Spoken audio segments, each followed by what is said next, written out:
হ'ব লাগে আৰু উচ্ছেদ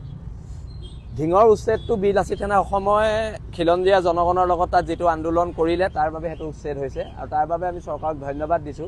কিন্তু কথাটো হৈছে উজনি অসমো আমি বচাব লাগিব এটা কথাটো হৈছে উজনি অসমৰ আগ্ৰাসনৰ বিষয়ে কিয় মুখ্যমন্ত্ৰী নিমাত চিন্তামণি গড়ত কেতিয়া উচ্ছেদ হ'ব তাক লৈ আমাৰ প্ৰশ্ন আছে আৰু যদি চিন্তামণি গড়ৰ উচ্ছেদৰ বিষয়ে চৰকাৰে অতি শীঘ্ৰে স্থিতি স্পষ্ট নকৰে বিল আছিত সেনাই চিন্তামণি গড়ত ইতিমধ্যে আমাৰ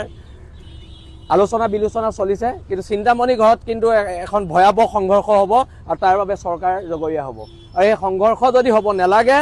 তেনেহলে অতি শীঘ্ৰে চিন্তামণি গড়ত উচ্ছেদ কৰক চিন্তামণি গড়ৰ খিলঞ্জীয়া মানুহক বহিয়া বাংলাদেশী মূলৰ মানুহে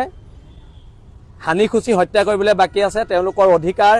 তেওঁলোকে আনকি মাছ মৰা অধিকাৰ তাত হেৰুৱাই পেলাইছে আৰু বিশেষকৈ মিচিং জনগোষ্ঠীয় লোকসকলে তাত মাছ মাৰিব যাব নোৱাৰা হৈছে সেই খণ্ডযুক্ত মানুহৰ উৎপাতত আৰু যদি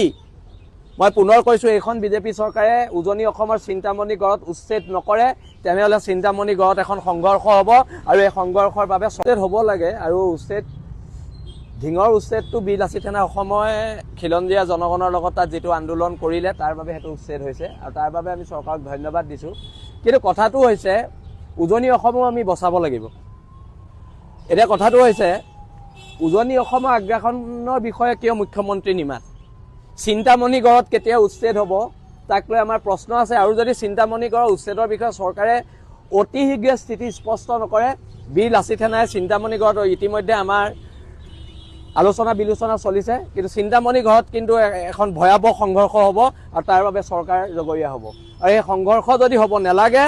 তেনেহলে অতি শীঘ্ৰে চিন্তামণি গড়ত উচ্ছেদ কৰক চিন্তামণি গড়ৰ খিলঞ্জীয়া মানুহক বহিয়া বাংলাদেশী মূলৰ মানুহে হানি খুচি হত্যা কৰিবলৈ বাকি আছে তেওঁলোকৰ অধিকাৰ তেওঁলোকে আনকি মাছ মৰা অধিকাৰ তাত হেৰুৱাই পেলাইছে আৰু বিশেষকৈ মিচিং জনগোষ্ঠীয় লোকসকলে তাত মাছ মাৰিব যাব নোৱাৰা হৈছে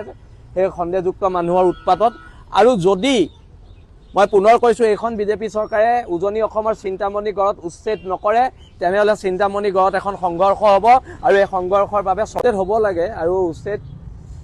ঢিঙৰ উচ্ছেদটো বিল আছিত সেনা অসময় খিলঞ্জীয়া জনগণৰ লগত তাত যেটো আন্দোলন কৰিলে তাৰ বাবে হেতু উচ্ছেদ হৈছে আৰু তাৰ বাবে আমি চৰকাৰক ধন্যবাদ দিছো কিন্তু কথাটো হৈছে উজনি অসমো আমি বচাব লাগিব এটা কথাটো হৈছে উজনি অসমৰ আগ্ৰাসনৰ বিষয়ে কিয় মুখ্যমন্ত্ৰী নিমাত চিন্তামণি গড়ত কেতিয়া উচ্ছেদ হ'ব তাক লৈ আমাৰ প্ৰশ্ন আছে আৰু যদি চিন্তামণি গড়ৰ উচ্ছেদৰ বিষয়ে চৰকাৰে অতি শীঘ্ৰে স্থিতি স্পষ্ট নকৰে বিল আছিত সেনাই চিন্তামণি গড়ত ইতিমধ্যে আমাৰ আলোচনা বিলোচনা চলিছে কিন্তু চিন্তামণি গড়ত কিন্তু এখন ভয়াবহ সংঘৰ্ষ হ'ব আৰু তাৰ বাবে চৰকাৰ জগৰীয়া হ'ব আৰু এই সংঘৰ্ষ যদি হ'ব নালাগে